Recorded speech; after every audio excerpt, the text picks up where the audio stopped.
Hello and welcome back. I'm now joined by Steve Waygood from Aviva Investors. Steve, you're talking about how to harness the international financial architecture. What do you mean by that? I've been working in the area for about 25 years and I've watched it change a lot. I've watched it, at the beginning, it was more about what we didn't own, screening out certain nasty things. And then it became much more about to what extent does integrating environmental, social and governance issues lead to better investment returns? And you've heard a lot about that already today. I won't add to that. Incredibly important. But there is now a general acceptance that ESG integration enhances alpha. But we then have, as an industry, mainly in the last 10, 15 years, recognized our role as stewards. So how do we own companies? How do we engage? How do we vote? And again, you've heard a lot about that from colleagues in other businesses. So I won't add to that other than to say we've been doing that for a long time. I worked for Aviva Investors for 15 years. For at least 50, we've been voting at company AGMs. So this is not new to us. What is new? What's relatively new? And coming to your question now, Andreas, this question about how far can you push companies? How far can you make them have positive impact? If the market is failing, if the governments haven't structured a market to deliver optimal social well-being, whose fault is that? And how far can we push companies as owners? If it pays someone somewhere a lot of money to make money by doing it in an irresponsible way, in an unsustainable way, then as owners of businesses, it's almost impossible for us to police the entire economy. Well, it isn't possible. So we have to then understand that if we care about long-term sustainable economic growth, we have to engage with the people that set the rules of the system. That means understanding the international financial architecture. It's called that. The G20 has an international financial architecture working group, and it relates to the multilateral organizations like the G7 and the G20, and the Bretton Woods institutions like the IMF and the World Bank and the International Financial Corporation. That's at the kind of multilateral level. Then you have a whole series of international financial standard setters that we'll all be well aware of, like the Financial Stability Board, the Basel Committee, the Bank for International Settlements, and so on, IOSCO. Now those kind of global coordinators of national regulation, they really matter. They set the rules of the game within that multilateral framework. And then it comes down to the national governments, the national finance ministries, the sometimes quite often now independent central banks. And how do they set monetary policy? How do they set fiscal policy? And it's only when we have that all aligned with net zero, the Paris Agreement, that we actually stand a chance of doing what I think is the most important thing within our industry, which is harnessing the innovative potential of capitalism to delivering net zero on or before 2050 and managing that transition in a smooth and just way. Now that is incredibly difficult. And it is only when we harness the G7, the G20, the IMF, the Financial Stability Board and so on that we will deliver it. And I find it quite odd that our industry, long-term responsible investors, don't speak about this more. I know it's a little bit technical and maybe a bit dull, but it is fundamental. And we are currently not properly engaging with the rules of the game, not just national governments, but the multilateral system. And it's just interesting to note that whilst it's called an architecture, no one's designed it. It's evolved piecemeal and in different ways in different regions. And I could carry on, but I think that gives you a flavor of what I mean by international financial architecture and why it is so important to harness it to deliver long-term sustainable economic growth. Why is 2021 so important for climate finance geopolitically? There's a whole region that has come alive, North America. Not only Canada, which has been looking at this area for a long time, but with the Trump administration now part of history, hopefully permanently, we have now Biden in the White House. And I was optimistic about what they might achieve. And it was clear that they would sign again the Paris Agreement, which is what they will be doing. But I hadn't quite expected just how much ambition they would have. And in one of his first executive orders, he said that within 90 days, the White House would set out a climate finance plan. And that plan we will see on the 22nd of April. And I'm very optimistic that there'll be some big ideas in that, hopefully big enough, but we shall see. Then we have the G7 in June, hosted by the UK in Cornwall. Then we have the G20 in October, hosted in Rome by Italy. And for the first time ever, the two hosts of the G7 and the G20 are the co-hosts for the climate conference. And that will be in Glasgow, Italy, and the UK hosting it there. And that will be in November, just around about 200 days from now. So whilst COP matters, it's these other institutions that matter arguably even more. And we'll know before COP, actually, whether the G7 and G20 have mandated the Financial Stability Board, IOSCO, the OECD, and so on, whether they've been mandated to deliver more sustainable economic growth. I was very excited to see in the UK only a few weeks ago, the Chancellor write to the Governor of the Bank of England and require the mandates to be changed of the Finance Policy Committee and the Monetary Policy Committee. I know not many people will have shared my excitement. It's quite an esoteric thing, but it massively matters. It is only when they harness the rules of the system like that that we will deliver Paris. And Paris was a political vision and a series of political plans. Having a political process, the COP, is good, but it's nowhere near good enough to harness the markets. And now with the G7 and G20 aligning this year, it's the first time in history that we've had that.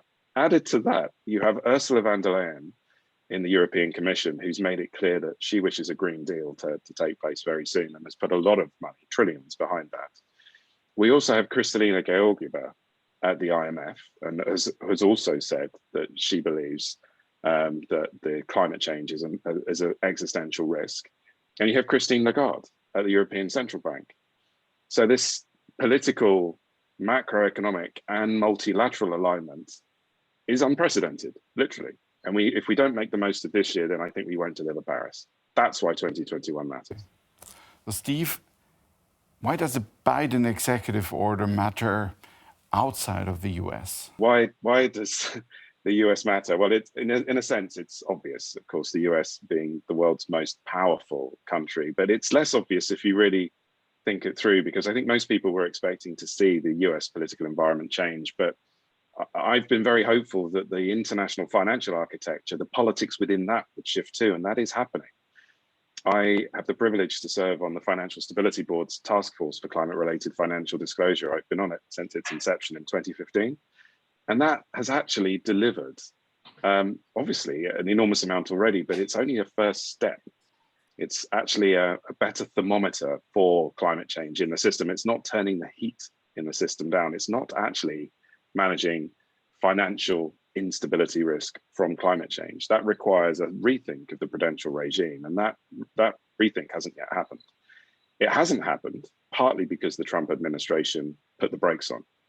Wherever the US is a member state or a shareholder, for example, the OECD, the World Bank, the IMF, and so on, or the FSB, IOSCO, under the Trump administration, they were effectively holding things back. A lot of the leaders of those organizations have wanted to do more on climate change, understanding the economic and financial consequences if we don't.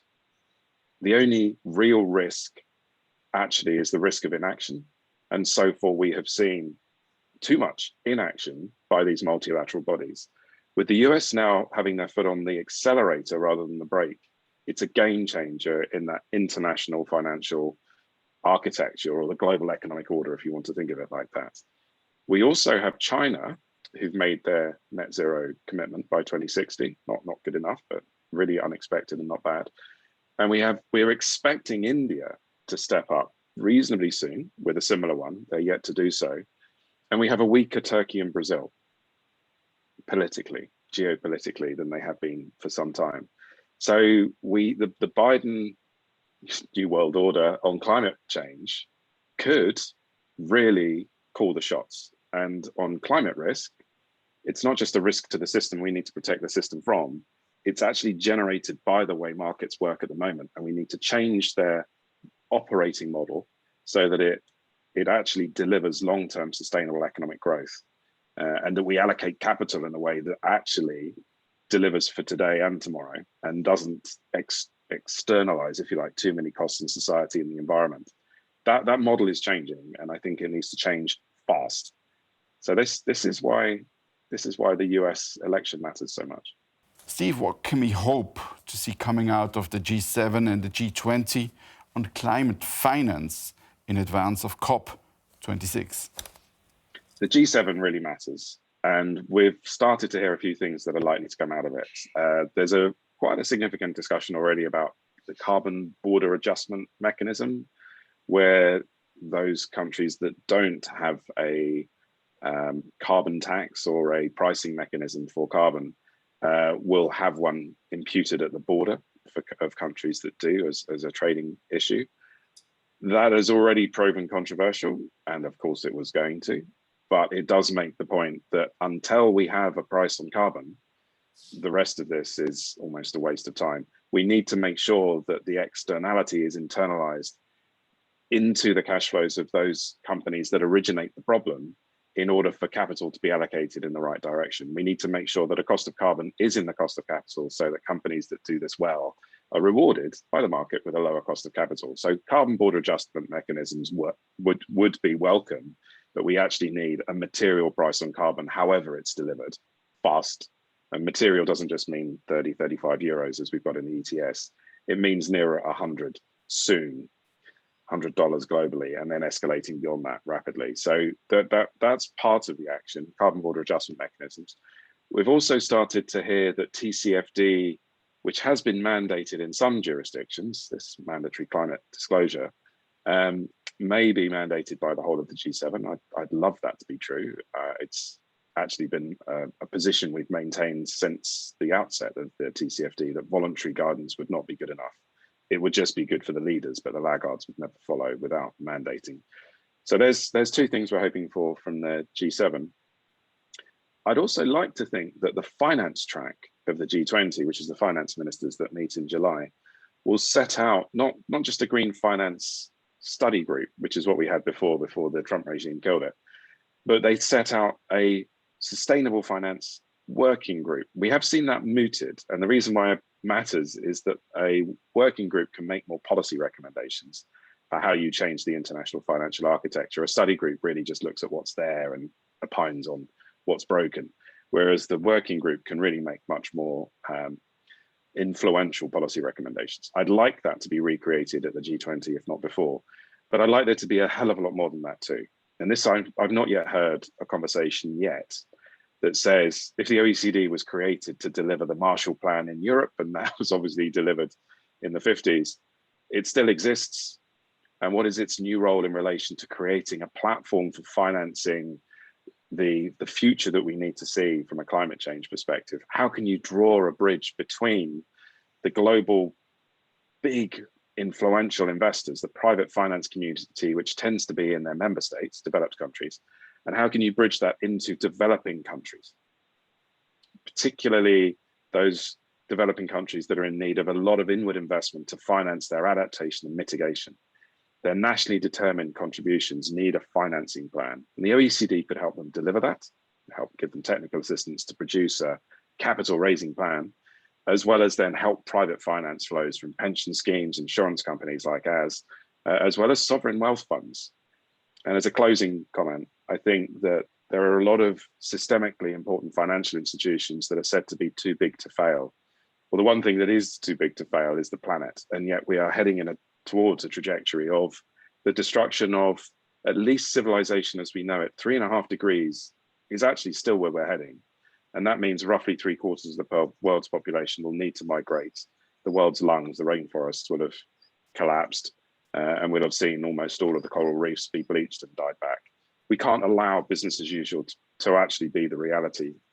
It's the planet that's really too big to fail. So these systemically important financial institutions, how can we harness the capital of institutions like ours to finance the future we need to see, making sure that we're with our clients today to shape a better tomorrow, and that they all retire into the future they really would like to see.